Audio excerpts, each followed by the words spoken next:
Wah, semangat sih.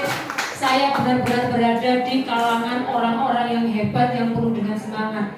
Yang pastinya semangatnya itu tidak akan pernah 10%, 150%. Saya di sini yakin ya, Bapak Ibu di sini suka ngopi semua. Suka ya? Saya tanya, ngopinya itu kopi susu, kopi hitam, apa kopi tobruk? Kopi darah. Wah, kalau semua ini berarti pengopi sejati ini. Oke, assalamualaikum warahmatullahi wabarakatuh. Iya, 150 ya. Ntar lagi keluar dari sini malah 200%. Ya. Oke, saya di sini akan memaparkan program yang berdampak positif pada murid. Program saya ini sebetulnya program yang sudah lama sekali saya jalankan jauh sebelum saya mengikuti guru penggerak. Tapi namanya baru saya temukan ketika saya ngobrol dengan PP saya, dan di obrolan itu terbersit satu nama dan oh iya, ngopi cor. Jadi bukan day persik ya Pak ya. Kalau day persik itu joget cor ya. Kalau saya ngopi cor saja. Kenapa kok saya ambil ngopi cor? Karena di situ ada kolaborasi dengan alumni dan native speaker. Saya bekerja sebagai tenaga pendidik di SMA PGRI 1 Lumajang di mata pelajaran bahasa Inggris. Itu. Jadi saya juga salah satu tim kreatif di SMA PGRI 1 Lumajang. Bu, gak bisa pointernya Bu, karena saya gak paham. Oke. Nah ini sahabat saya ini, mulai dari tidur sampai dengan tidur lagi, ini sahabat saya. Namanya Vini Danaraja Melupesi.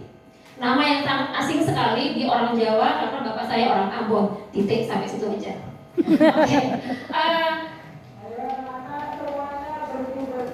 Iya, bersih. Oke. Apakah sih ngopi cor itu? Ngopi cor itu ngobrol, pintar. Kenapa ya? Setiap orang nongkrong di warung-warung kopi itu mesti minum kopi sambil ngobrolnya itu sampai 2 jam, 3 jam. Pintar banget bapak-bapak yang ngopi di warung-warung itu. Supaya apa? Supaya jauh dari pelaksanaan tugas di rumah. Ngoten ya Pak nggih? Kita ada sendiri. Oke, cornya apa? Kolaborasi saya dapatkan dari mana? Dari saya mengalami pendidikan di guru penggerak. Oh, ternyata belajar itu tidak cukup sendiri, harus berkolaborasi. Nah, saya selama ini sudah berkolaborasi dengan alumni yang sudah waspesos itu ya, dan juga si Bu Lek Pak Lek yang dari Jerman, dari Norwegia, dari Switzerland. Kenapa bisa dapat si Pak Lek Bu Lek? Karena saya juga menjalin silaturahmi dengan teman-teman dari alumni. Karena menurut saya alumni itu adalah corong utama dari program yang ada di sekolah. Ketika kita menelurkan program itu ke alumni, wah bagus Neng, loh iya dulu ngono aku saya gini. Menjalin silaturahminya dengan itu, dengan alumni dan native speaker. Alumni itu aset kita ya. Coba Bapak Ibu yang punya alumni yang berkompeten, ajak seperti Pak Bangket punya alumni di LH misalnya atau di dinas-dinas lainnya, ajak Pak, bagus itu Pak asetnya Pak. Oke, kedua, manfaat yang saya dapatkan dari ngopi cor itu mengembangkan pembelajaran berinovasi. Dulunya murid ketika saya sudah mau masuk, kayak saya itu setan, jadi kayak Mbak Kunti. Begitu saya bersuara, anak-anak diem semua. Senyap. Kenapa? Ono Kevin, takut ditanyain, lah kurang ajar. Padahal saya hanya mau menyapa, Hai, how are you? How are you tidak bisa. Ketika saya tuliskan, how are you? Oh, fine, ma'am. Lah kok piye sih? Salah itu how are you, ma'am? Lah, ini tantangan buat saya. Iki kok tak jawoni kok mari. Saya gitu ke anak-anak. Itu. Jadi saya mengembangkan pembelajaran berinovasi. Saya berpikir, ya apa ya caranya biar saya itu nggak jadi Mbak Kunti, nggak jadi Wewe Gombel bagi anak-anak itu, biar bisa saya berkomunikasi. Dan yang ketiga, manfaat yang ketiga yaitu mewujudkan bakat minat anak. Ketika guru sudah berinovasi dan saya membuat pelajaran menyenangkan, maka anak-anak akan berminat dan memunculkan bakatnya. Bakat apa saja, terserah anak. Di sini saya menitik beratkan pada cara berkomunikasi menggunakan bahasa Inggris tentunya. Bahasa yang menjadi salah satu bahasa yang paling utama di dunia ini. Yang keempat yaitu meningkatkan kompetensi guru dan murid. Kenapa saya memasukkan kompetensi guru dan murid? Saya sebagai guru bahasa Inggris, ketika saya punya wadah MGMP atau MGMPS, sesama guru di sekolah bahasa Inggris, mau bicara bahasa Inggris, halah, ngomong saya genai, bawa, lah kan koncoku, ayo ngomong bahasa Inggris, tidak akan berkembang. Tapi ketika saya bertemu dengan lek-lek dari Norwegia, dari Switzerland, dari London sana, yang makan burger, makan spaghetti, lah, jangan kelor saya sudah mulai luntur, susu saya luntur. Saya mulai bisa meningkatkan kompetensi saya dalam berkomunikasi menggunakan bahasa Inggris. Saya telurkan kepada murid saya. Akhirnya kompetensi anak-anak yang hanya bisa how are you, I'm fine, thank you, bye bye, yes no, no gitu, bisa berkembang. Tuh. Nih, mengapa sih ngopi cor itu ada? Kenapa nggak ngeteh cor aja? Atau jalannya yang dicor aja loh, ojo. Ngopi cor itu ada karena satu, aset. Saya melihat murid saya itu bukan murid yang was Jesus dalam bahasa Inggris. Di situ juga ketika saya melihat murid saya begitu, tantangan saya muncul. Gimana caranya saya bisa mengembangkan kemampuan anak dalam berbicara bahasa Inggris. Selain murid, saya juga mempunyai aset, kami juga mempunyai aset, itu alumni. Nah, ketika ini sudah berkolaborasi, wah, programnya yang ada di sekolah, meskipun itu hanya program saya atau program Bapak Ibu, itu pasti akan berkesinambungan. Selain aset, itu minat murid. Seperti yang saya bilang tadi, ketika sudah pembelajaran itu berinovasi, menyenangkan, gurunya bersemangat 150%, muridnya sudah pasti akan 200%.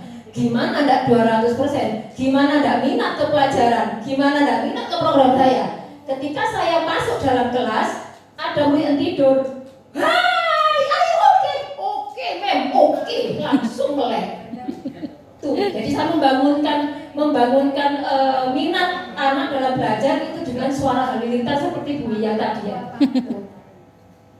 Oke, selanjutnya di Ngopi Cor saya punya 3 jangka pendek, jangka menengah, dan jangka panjang.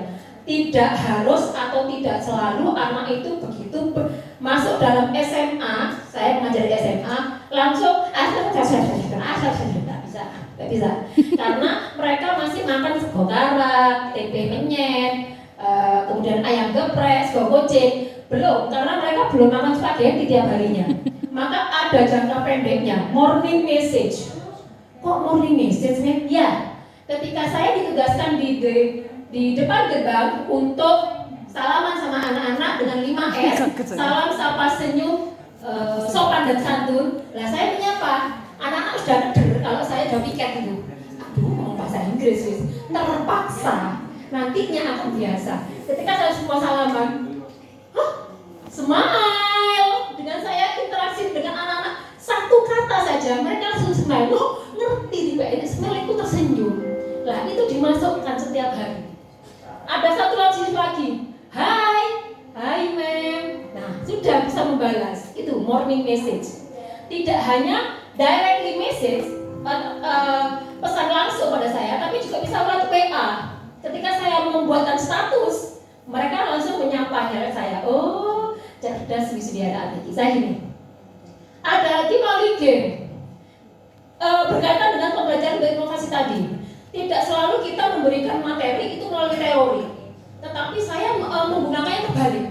Biasanya dulu di tahun 2003 saya mengajarnya itu bahasa Inggris adalah simple present adalah selesai saya mulai gini, wah sirup. Tidak ada konsernya langsung berhenti. Nah itu saya berpikir, oh kok kata wali ayo. Saya bertanya pada anak-anak, Rek, gimana ya caranya balon ini meledos? Saya nggak balon. Ditusuk men. Oke, saya tusuk Pak, 5 menit selanjutnya. Oke, ditusuk men, setelah ditusuk, duor ada kalimat di situ, wah, ada game ternyata. Itu. Setelahnya itu ada jangka menengah, ada owot, bukan oyot ya Pak ya Bu ya, bukan oyot, owot. One week, one dialog. Karena saya ngajarnya di kelas itu hari Senin, maka setiap hari Senin mereka wajib bicara sama saya hanya 1 kalimat. Ma'am, you are beautiful. Oh, thank you. Ditulis di diarinya. Minggu berikutnya nambah lagi 1 kalimat. Itu owot yang akhirnya nanti jadi oyot. Dan kemudian outing class. Berarti harus mempunyai biaya yang banyak, Ma'am. Tidak. Outing class bisa kita dengan beli secangkir kopi atau membawa segelas kopi duduk di pinggir sungai dan kita ngobrol saja. Akhirnya terbersihkan ngopi cor. Itu. Kemudian jangka panjangnya, ini saya akan berpikiran bahwa saya tidak boleh memberikan program ini hanya di sekolah saya saja. Saya berkeinginan membawa program ini untuk ketiga kabupaten dan akan saya beri nama menjadi second Student English Club on Lumajang District. Saya iri, kenapa ini muncul? Saya iri karena di Lumajang ada komunitas bahasa Inggris, ada komunitas musik, ada komunitas membatik. Kenapa kok nggak ada komunitas bahasa Inggris ya? Lah itu ya yang akan jangka panjangnya saya terus ke sana. Oke? Nah, ini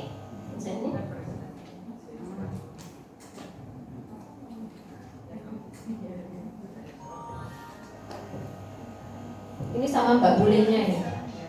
Mau picornya tambah Bule. Nggak masuk ya. Nah ini dengan alumni mau picornya. Pada waktu itu saya tidak menggunakan LCD karena ruangannya sedang dipakai, maka saya menggunakan video call directly. Iya, nggak masuk. Jadi anak-anak terpaksa untuk langsung berkomunikasi dengan alumni pada waktu itu. Ya. Kemudian di bulan berikutnya saya hadirkan native speaker, beliau Mary dari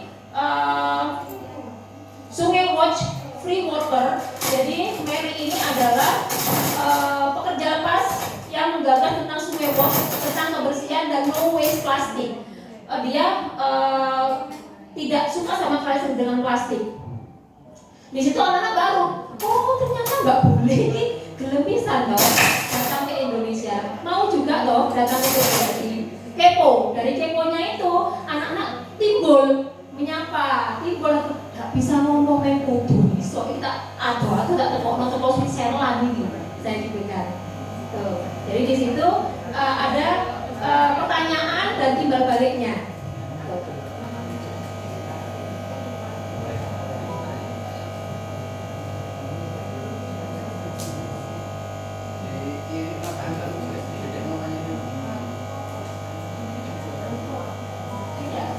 Ini yang berbicara atau yang mempunyai tanya jawab ini adalah yang sudah expert, yang kelas 12. Untuk yang kelas 10 dan kelas 11 masih mendelep karena keder takut.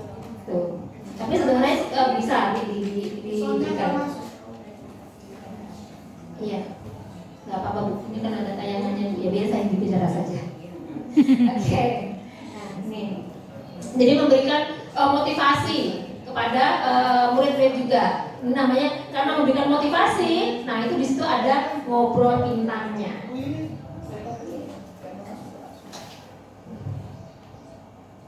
Oke, thank you. Terima kasih. Wassalamualaikum warahmatullahi wabarakatuh.